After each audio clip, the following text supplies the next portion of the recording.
Mano manimu, kad daug minčių pas mane. Labai daug ir gerų, ir blogų. Komanda sužaidė, manau, gerai, pakankamai gerai, bandėm vykdyti ir trenerių duotą planą, ir viso stafo.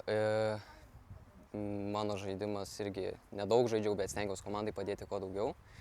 Ir stengsimės kitose varžybose parodyti dar daugiau ir stipriau pasiruošti ir atiduoti dar daugiau jėgų. Pirmą kartą tai buvo ir gana labai geras, labai smagu, bet ir jaudulio buvo labai daug. Bet vienas iš tokių labiau man įsimintinesnių dalykų buvo, kai įmušiau įvartį, bet ir kai jį išėjau, buvo labai smagu.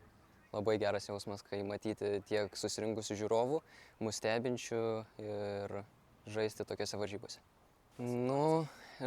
Žaidybinis momentas labai gerai. Martynas Šetkus perėmė kamuolį ir mane gerai pamatė, aš išbėgau, mušiau stiprų į artimą kampą ir išpildžiau duotą šansą ir iš po įvarčio tiesiog susikaupė daug minčių, tiesiog visas apšalau ir atrodo neeilinis įvykis mano gyvenime ir komandos.